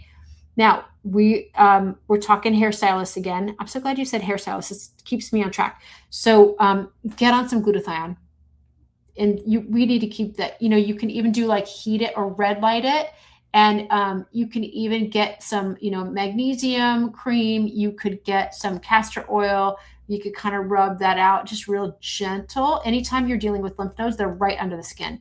You want to just gently kind of like try to smooth that and try to get that to drain. It's a lymph node that's just plugged, that's not draining. Yeah. Okay. Let's see what else. What can I do for reflux hypersensitivity in EGJOO? Okay. I am telling you, I'm going to look up EGJOO. I don't know I'm not familiar. That's not popping in my head. Why do I not know what that is? EGJOO. Let's see what Claude can tell us. Don't we love AI? Isn't it great? It's just so helpful. Like, tell me more, right? Reflux hypersensitivity. We got to figure out like what's happening with reflux, because I know a lot of you guys have reflux. I'll just talk about that for a second. Like, are there foods that are driving that? Is it because you eat tomatoes or acidic foods or chocolate, or like what is that reflux? Is it because you eat dairy and gluten and you're not doing well with that? It's like GERD, gastric esophageal reflux disease. Okay, so thank you for saying that. Esophagogastric junction outflow obstruction. Of course, they make it a fancy name, right? So we're thinking about food triggers with this, but I'm also thinking about soothing this whole system, because oftentimes this area gets really swollen and we want to like soothe it. So I want to think about deglycerized licorice. I want to think about a chewable that's going to go down in your esophagus and soothe this. I want to think about glutamine. I want to think about marshmallow root and slippery elm and all those types of things. And I want to think about like, how's your acid level? Because I'll probably put you on an acid pump reflux inhibitor, like a proton pump inhibitor. And that's fine because they want to calm it down. But we want to get to the bottom of like, are you having some food triggers? Are there foods that are driving this? And are you developing a little bit of chronicity to that? We want to think about like, how do we calm this down? Sometimes it can be triggered by a hiatal hernia that's coming up. Sometimes there's a stricture in there that actually needs to be opened up physically, mechanically. Sometimes it can be driven by eosinophilic esophagitis. I don't know if you guys have heard of this. So it's like a allergy. It's like an IgE allergy. And the top two foods is going to be gluten and dairy. It's going to drive that. And it causes the whole esophagus to be like really swollen. Like you just feel like everything gets kind of stuck there and it doesn't go down. It could be EOE, eosinophilic esophagitis. Yeah, all sorts of things to think about that. So I would think about getting on something that's going to calm it down, right? Calm down the fire in there and try to figure out what the food triggers are. There's so much to talk to you guys about. What's my favorite supplement brand? Oh, there's so many. Apex is one of my favorites, Apex Energetics. And I really do like orthomolecular. I like Thorne. I like integrative therapeutics. I love Designs for Health. Those are my tops. You have Sjogren's. Okay. So we want to think about Sjogren's. It's dry eye, dry mouth, parotid gland, salivary gland, eyes not getting really dry. So you're going to think about artificial tears. You're going to think about, of course, drinking plenty of water. You're going to think about there's all sorts of things that are helpful for saliva production. But then I'm going to think about root cause, right? We're going to think about food triggers. Like what drove your immune system to attack that? Like why? Why did you do that? So that's what we want to try to get to the bottom of. Like, I'd love to see what your labs look like and be able to look at your labs and see what's going on. How's your blood sugar? How's your vitamin D? How is your vitamin A? How about your zinc and your copper and your iron levels? I want to look at all of that. How's your inflammation level, right? All those things are really important, big pictures to know what's going on, right? I want you to be on vitamin D, 5,000 IUs. I want you to be on vitamin A. Vitamin A can be really helpful in the mucous membranes, in increasing the IgA, remember, and help make those mucous membranes healthier. I want to think about fish oils because I want to decrease inflammation. I want to think about black cumin seed oil. I also want to think about, I want you to get the Yucca app and I want to see what's toxic that's around you. And I want to make sure that you're off of plastics. Man, plastics are such a nightmare, guys. You know what? I made a video the other day about tuna cans and chicken cans and this is for any cans, right? You have to remember that you've got plasticizers in between the metal and the food. You have this sort of plasticizers and they now say BPA free. It doesn't matter. It's BPS, it's BPG, it's all the BPs, right? One's worse than the other. So they're all not great. So what's happening with these cans is they're putting the tuna in there and then they seal it up and then they have to sterilize it. So they have to put it in like a bath for like 120 degrees to make sure they kill the microbes off, which is super safe for you, except for you're heating plastic and you're driving that into the tuna and you're taking the aluminum that's in the tuna can and it's getting into the tuna. So it's really a problem. It's happening with canned foods. So we're just going to it's happening with canned sodas. It's happening with plastic sodas. We really need to wean ourselves. Like, can we get on glass? Like, I mean, it kind of rocked my world when I love like sparkly water in can. And I'm like, oh my God, I'm getting it from that too. So I got to just clean it up. We just got to keep cleaning it up. There's a really good, documentary called Plastic Something on Netflix. And my daughter was just watching it last night. She's like, Mom, you're going to freak out. You're going to watch this and you're going to have to change everything. I'm like, oh my gosh, I know. So let's work on that too. Cleaning up our environment of our food, right? What's going in our mouth. Okay. Inez says 40 years ago, I had a thyroid goiter, had radiation, iodine, and now I have thyroid nodules. Okay. So is your thyroid functioning?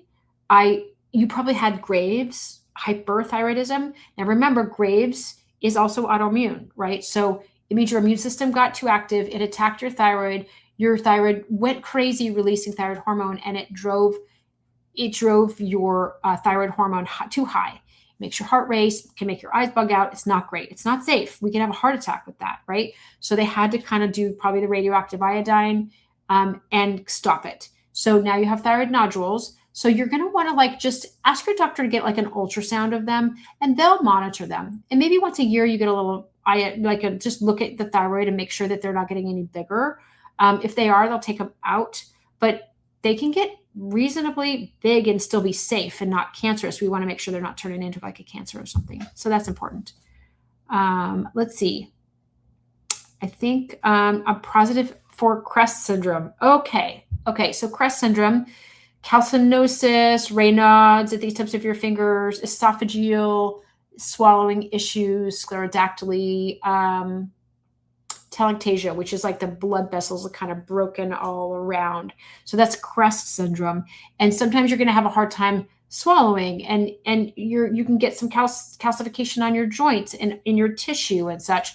So and Raynaud's, Raynaud's is part of that, is the R in the CREST, right? So you want to think about what are the functional medicine strategies I can put in right away, right? Let's figure out your food triggers. Let's figure out, gluten, dairy, corn, soy, egg, like what foods are triggering you. I can help you figure that out if you need some help.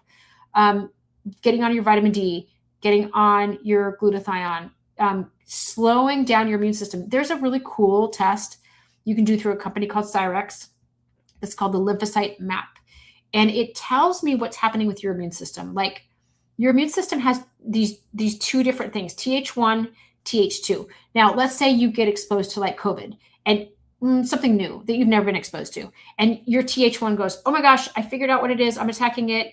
Amazing. Okay, that's Th1. Th2 is kind of the side that goes, hey, I've seen this before. I have antibodies to this. This is the chicken pox. I know how to handle this and I handle it. That's Th2. Okay, kind of simplified. Anyway, then there's a Th17 that just says, oh my God, I have so much inflammation. It goes crazy. Okay, so autoimmunity, it either goes too much Th1 or too much Th2. A lot of times it's too much Th2. So what we can do is go, okay, how do we calm that part down and make this stronger so that they're equal, so that you aren't going crazy attacking. This lymphocyte map is a cool test. You can actually see how are all the little immune components, who's going crazy. And then it gives us really good information on how to calm that specifically down. So, and there's a cool immunologist that works at Cyrex that we can talk to.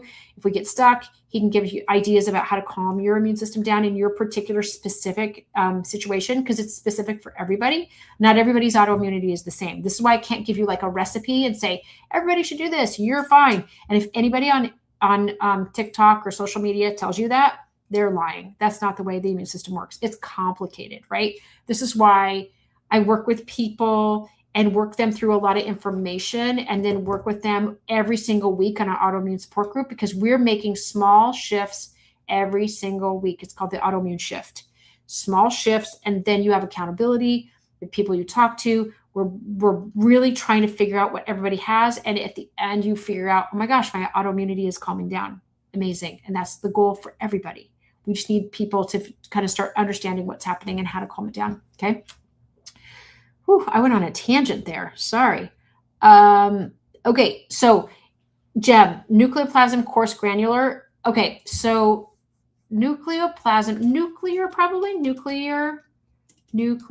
okay. Coarse granular. That's not one that I always see marker on ANA. So let's just see what that's going to go toward possibly. Right now, patterns can change. Right? You can have homogeneous and it could go to speckled. You can go speckled and could go dense fine speckled. It can shift, right? The immune system is not the same all the time. It can shift towards something else. So we need to figure out how to calm the immune system down. So, okay, coarse granular pattern, what it means. Let's see. So not fine speckled is probably coarse granular, coarse speckled, nuclear, large speckled.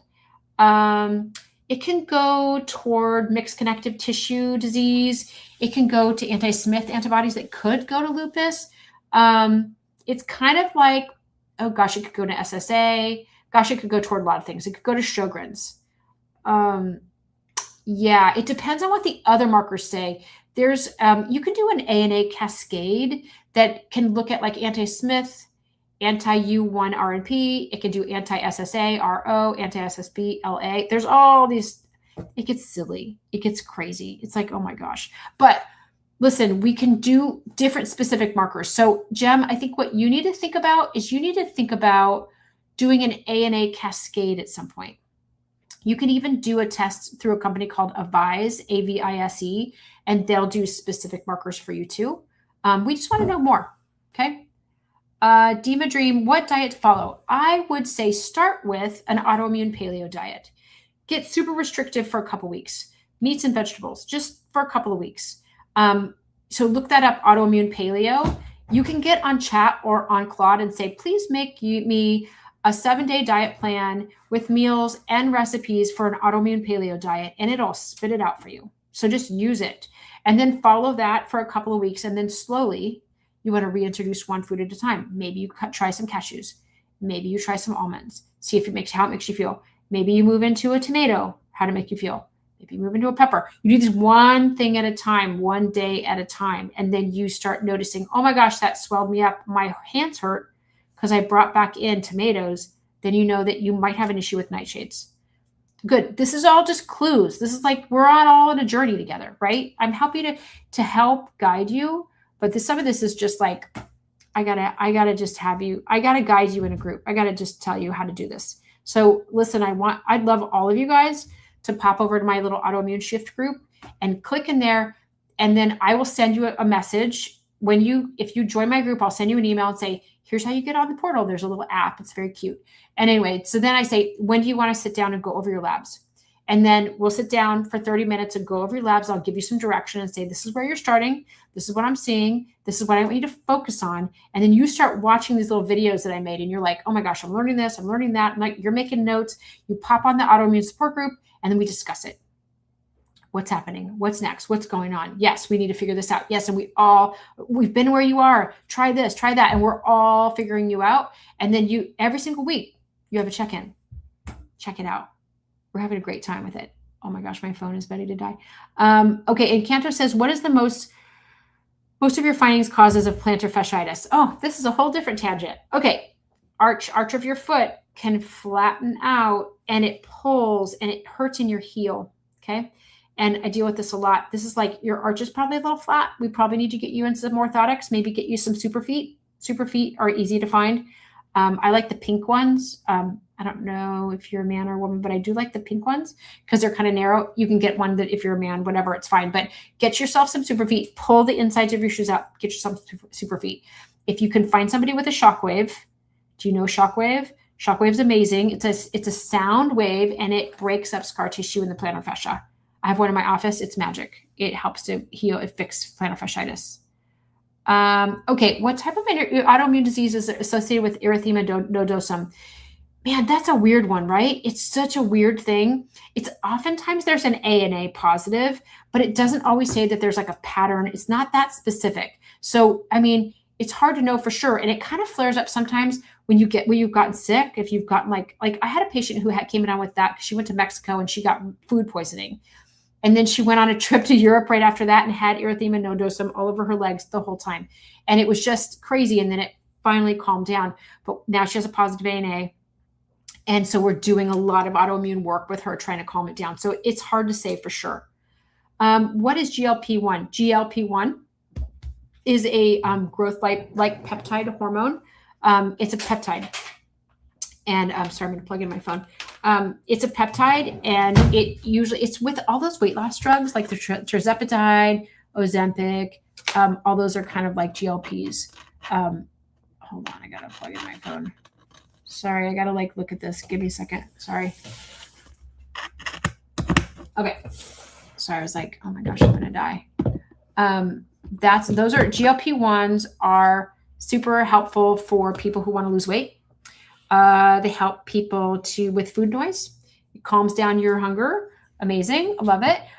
But I like it with autoimmunity. I like it to be like a micro dose because if you do a big macro dose, sometimes people's hunger is really going away for a long time and they'll lose a lot of weight, and it makes me worried. Okay. It makes me worried because people are losing a lot of muscle mass. Okay. And so the thing is I need you to keep eating a lot of protein. I need you to eat a lot of protein. And I need you to I have a nutritionist in my office who specializes in just working with people that are on GLP-1s. If you want some support around that, if you feel like, I don't know what I'm supposed to eat, help. I have a nutritionist who does that and works with my people and helps them figure out exact food. So that's helpful if you guys need some help with that. Rhonda said, I had MS, no lesions, so it's been fibromyalgia. I also have Hashimoto's. Wow, Rhonda, your MS lesions, great. That's awesome. You had it. It's not there anymore. I love that. So we want to make sure we figure out some triggers. Okay, with MS or anything with nerve or brain-based, I want you to think about getting rid of 4 foods. Am I going to remember them? Let's see, corn and spinach and soy, gluten and dairy. Okay, gluten and dairy are always, but there's 4. Let's see, corn and spinach and soy. And I'm going to have to think of the other one. Oh my gosh. Corn and soy. What is the 4th one? I can't remember. I think it's shrimp. Those can be really, really triggery to drive the immune system to attack your nerves or your brain. So if you've had MS, I want you to be careful about those foods. And I would get off of gluten and dairy. And I would also get on vitamin D. And with Hashimoto's, I would get on some selenium. Kathy Jo says, is it normal to have irritable stomach when starting ARP diet, diarrhea, and just ick? Okay.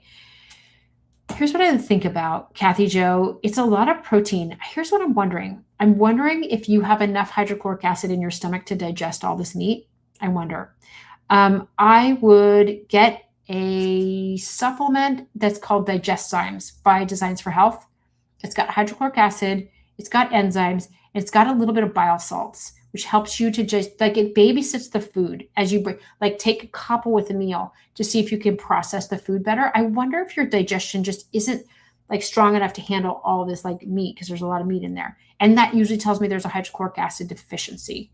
You could also do a little bit of apple cider vinegar in some water with your meal. That might help increase your acid level, but you can even do just hydrochloric acid, betaine hydrochloride. That would help. But I sometimes like it all together because you never really know. You kind of need little enzymes, little bile salts, little hydrochloric acid. That's helpful. Okay, vulva lichen sclerosis. Okay, same. I want you to take turmeric orally, a liquid turmeric. I want you to take Apex liquid turmeric. It's the best one. It's so much turmeric in one syringe. It's a little syringe, and you squirt it in your mouth. That will help even vulva lichen sclerosis. I have a few people that's been very helpful with. Rhonda says, I'm beyond exhausted. Left side of my face is numb, tingling in my face, arms, legs, losing weight. Okay, right. So we need to figure out what's going on with you. I wonder if you have some leaky gut happening too, but you have some neurological things going on. So I'd say get off of soy, gluten and dairy soy, corn, and spinach for sure, and probably shrimp. Is it shrimp? I think it's shrimp. Sorry, I'm second guessing myself now. Anyway, those are things if you want some support, Rhonda, let me know. You're in a bit of an autoimmune storm, and we really need to do some stuff to calm this down. Yeah. Oh my goodness. What else do we have here? Okay. Anxiety, depression, mood swings, itching, hair falling out, blood work is bad. Leukocytes are 3.1. Okay. So anxiety and depression and mood swings can go along with Hashimoto's, right? So remember, if the immune system is attacking the thyroid and the thyroid is releasing thyroid peroxidase, which is TPO, that can attach to the back of the midline of your brain. And that can cause you to be anxious and have vertigo and spinny and make you anxious in crowds. So if you have Hashimoto's and you're anxious in crowds, or you feel like you're in the back of a car and you're getting car sick, this is all part of Hashimoto's. So we need to lower your thyroid peroxidase, okay? If you need to reach out to me and do just a one-to-one to go through your lab work and help you figure it out, help you get started, this feels like you're pretty overwhelmed. And I would say, yes, we need to figure out what's going on. Because if you have Hashimoto's, the T4 coming out of your thyroid is also getting it. The T4 causes your stomach acid to rise when you eat.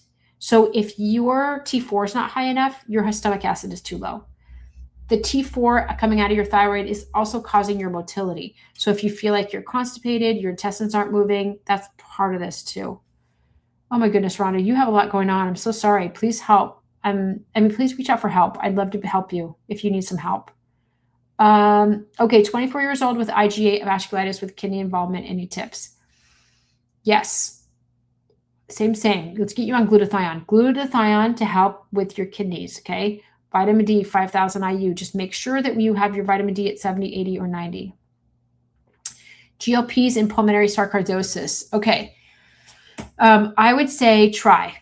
I would say try it. It's going to decrease the inflammation. Yes, we want to make sure that we slow this process down. So add it as part of your artillery, right? And then we're going to add more functional medicine strategies to this to try to keep it calmed down, right? We're going to add vitamin D. We're going to figure out what your labs look like. And I want to normalize your labs. That's really important. So, Rhonda says, is that the same if my thyroid was removed? It's making me nervous, neurosurgeon said. Yeah, I wonder if you have, even if your thyroid is removed, it still might, I'd be interested in you running your thyroid peroxidase, like a TPO, and see.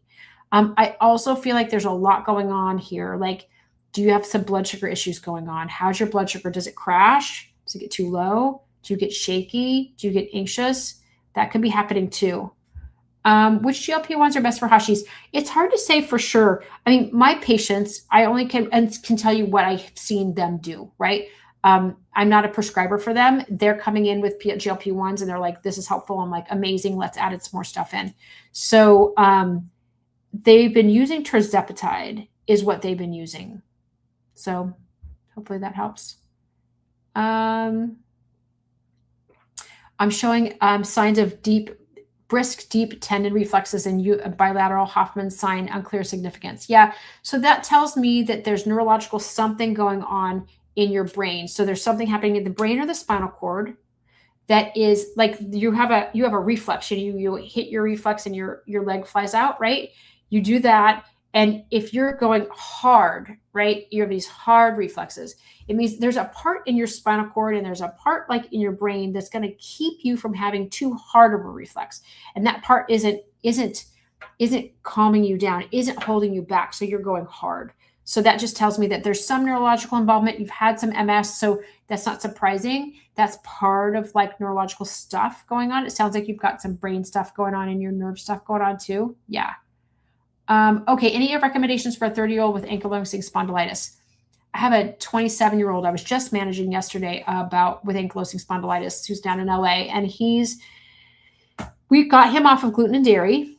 I have him on turmeric. I have him on fish oils. I have him on vitamin D and glutathione. I have him on all of those things.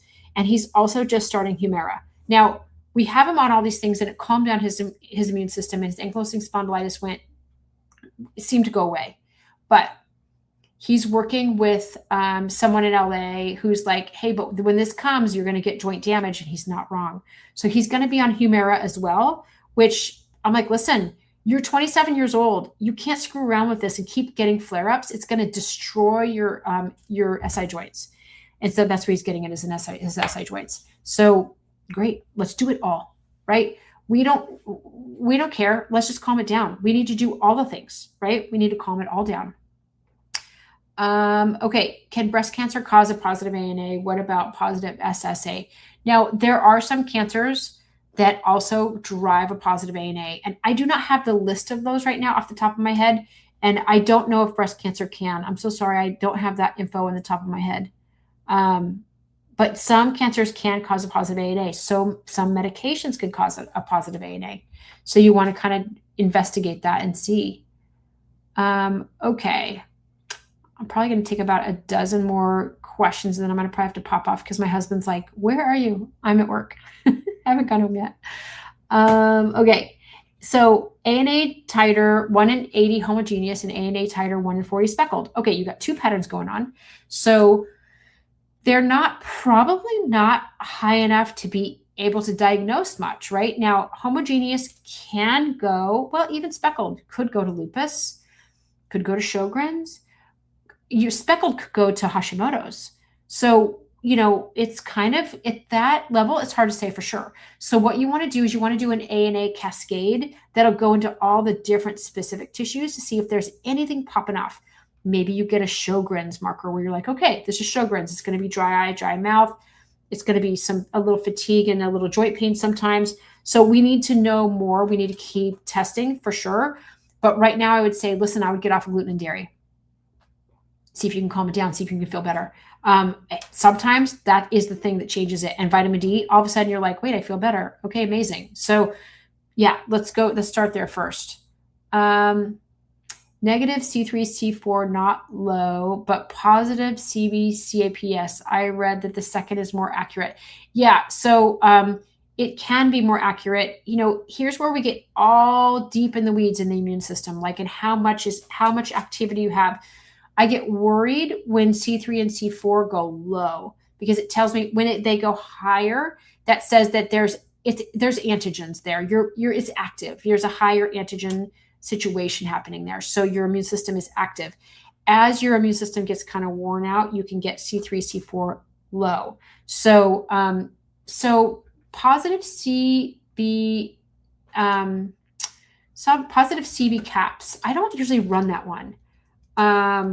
CB caps. There's some of these that come up that are so wild. Like I'm like, listen, there's so much stuff that we can learn with the immune system. This is like an ever evolving situation, but you want to watch your complement. The complement C3 and C4 are complement, right?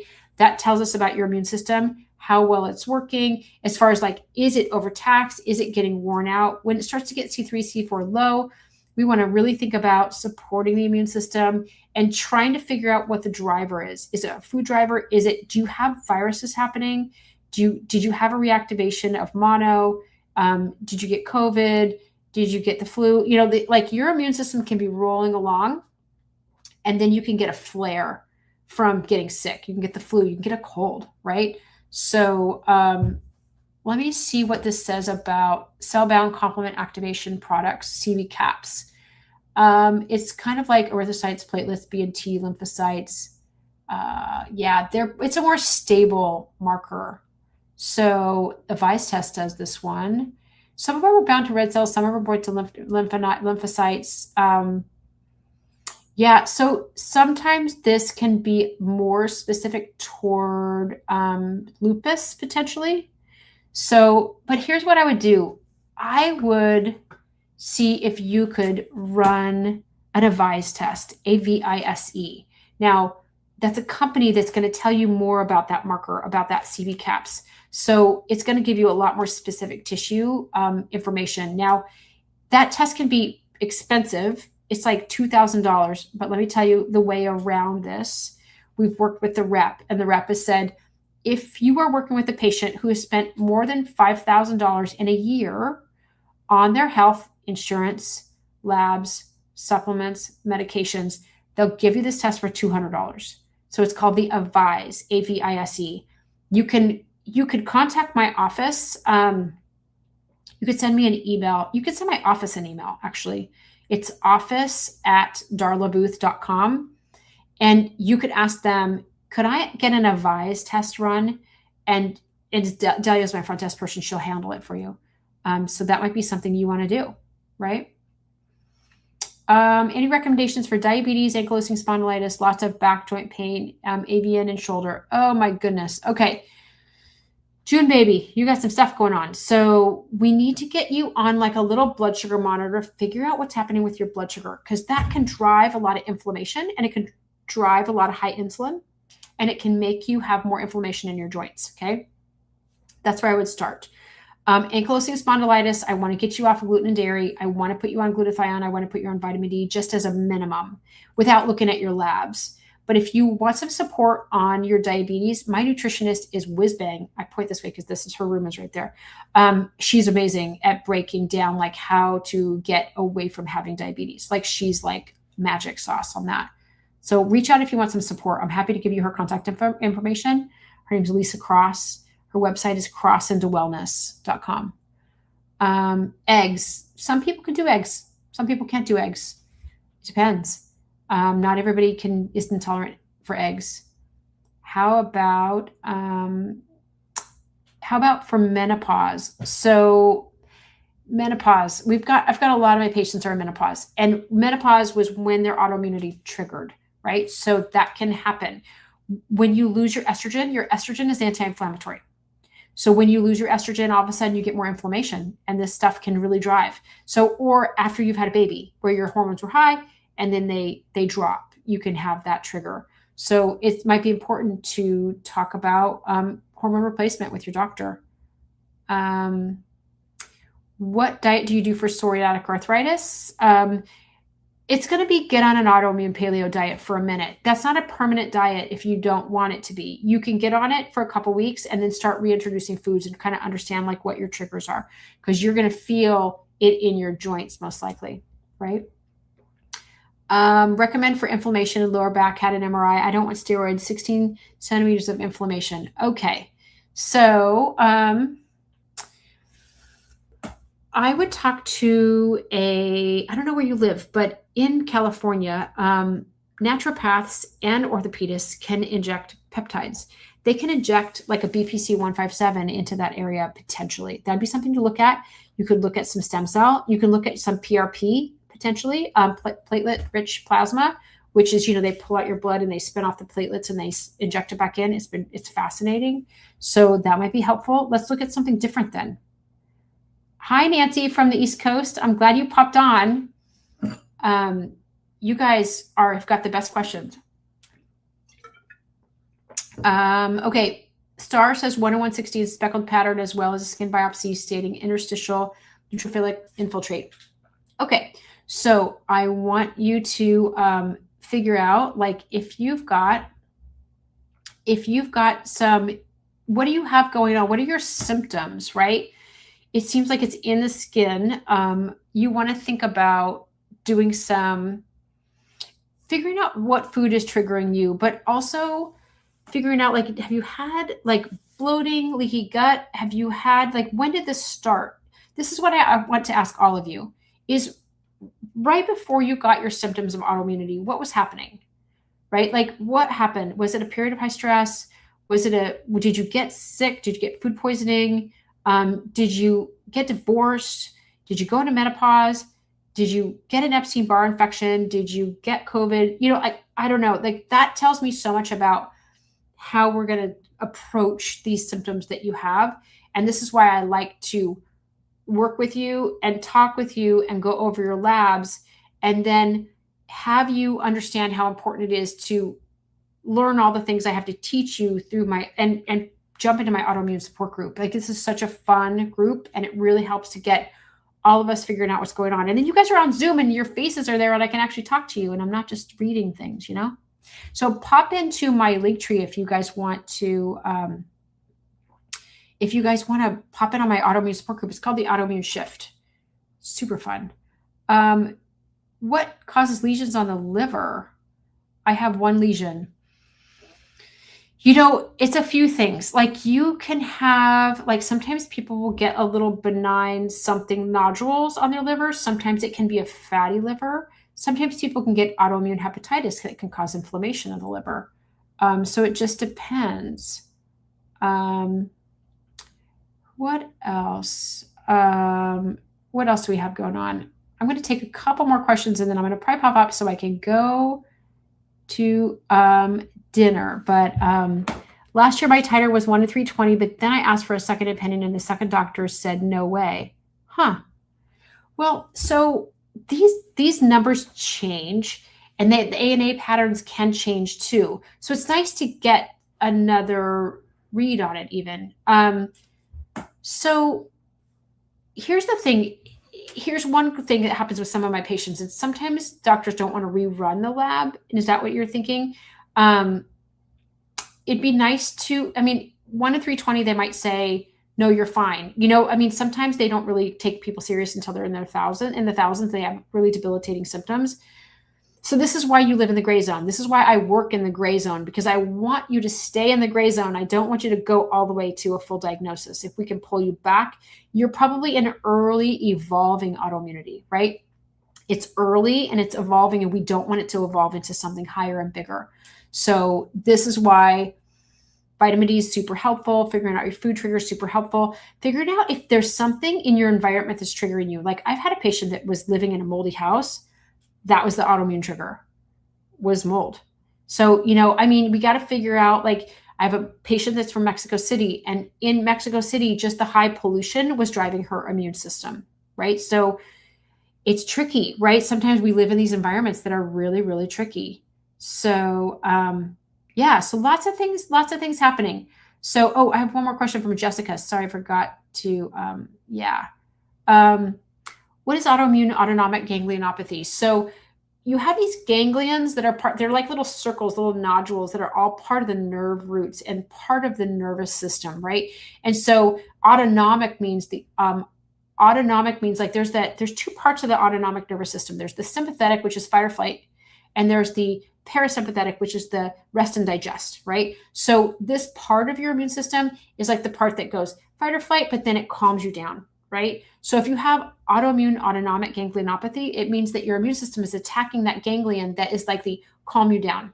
So you could fire up, but you might not be able to calm down. But also sometimes it will hit the part that's the one that makes you go up too. So I've treated 2 patients now with pure autonomic failure from Stanford, diagnosed. There's nothing they can do. So what we did was we did some leaky gut testing. We did some food trigger testing, figured out all the food triggers, got him off of those foods, worked on really healing a leaky gut. Keep him on turmeric, keeping him on vitamin D, keep him on glutathione, keeping him on a gut repair supplement that I have. It's called Repair Vite. What else do we have him on? Some adrenal support. That's it. He is doing so much better. So, like, we have his nervous system feels like it's working better. He couldn't get his intestines moving. He couldn't calm down. His heart was racing. It's just been crazy. And he's like, I'm 90% better. Listen, I'll take it. So, and you know what? There's no cure to autoimmune disease. Like, we want to calm it down, but I mean, if I could cure autoimmune disease, I would be getting the Nobel Prize for Science. That would be amazing, but I'm not doing that. We're going to calm it down. And some people that are really severe, we just want to keep it steady and not have it progress, right? That might be the goal. The goal might be bringing your antibodies down. The goal might be to get the joint pain to calm down. The goal might be to just make you have less brain fog and have more energy. So lots of different goals here, right? But we're not going to cure it. It's not curable. But sometimes it does go negative, but I never guarantee that. So Josh said, my C3 and C4 are low, but I put as the theoprene enemas in. What do I do? Well, there's lots of things to do. There are lots of things to do. So yeah, we have to kind of do the same things. I mean, it's autoimmunity, right? Your C3 and C4 are low, which means they're exhausted. So you want to think about building the immune system. I want you to remember that your immune system is made out of protein. So you need to be eating protein to build your immune system. If you're protein deficient, you're never going to get your C3 and C4 back. You need to get on your glutathione. You need to get on your vitamin D. I would love to get you on some vitamin A. Let's get you on some basics to get your immune system working. But we need to understand what drove them down. Is this from autoimmunity? Is it from COVID? Did you get Epstein-Barr? Like, what's happening, right? So, and then we can understand, do I need to put you on an antiviral? Do we need to calm your, what do we need to do? Like, if we understand how this came, we can understand how to calm it down. Like, what's the mechanism that started it, okay? That's my big picture for you guys tonight is, what's your root cause? What started this? Now, you have to remember that this goes down more the female side than the male side. 80% of autoimmunity is women, but you want to think about what are the things we can control, right? How do we calm this down? Talk to your family. You need rest. You need sleep. You need some peace, right? You need to not be in a fight or flight response all the time. You need to be supported and understood with what's going on. And if I can support you, then please come and I will help support you. I have a great group of people. I work one-to-one with people. 75% of my practice is autoimmunity. This is just what I do because I have it. My daughter has it. I'm really passionate about it. And I'm happy to give you supplement links for discounts and all sorts of things. So go into my autoimmune shift. If you want to take advantage of getting a 30-minute lab read, please just sign up. I'll email you and say, hey, you get a 30-minute lab, and then we'll schedule it. And then I'll look through your labs, and then we can get started in figuring out what you're doing next. So take advantage of that if you'd like. I usually charge for that, but I'm not right now because my TikTok people just need some support. So I am happy you guys popped in. There's so many people I could answer. I'm going to be popping in. How about I try to come in tomorrow? Tomorrow I'm just doing Zooms in the morning, so maybe I can pop in around 4 p.m. like Pacific. What do you guys think about that? One more question here. Is POTS autoimmune? It can be. It can also come from a head injury. People can also have it with hypermobility. So it can be. It can be. It can come even from like, it can also come from like a COVID triggered a lot of POTS too. So anyway, well, and with that, hey, you guys, I want you to take good care and thank you for popping on. I'll pop on tomorrow at 4 p.m. If you want to pop onto my autoimmune support group, I'm going to take 3 people for Friday, the next 3 Fridays, to do some 30-minute lab reads if you pop into my autoimmune shift group. Let me know. I'd be happy to see you. I'm so glad you guys spent some time with me tonight. And I hope that I can help you guys really, really soon. Okay? See you so soon.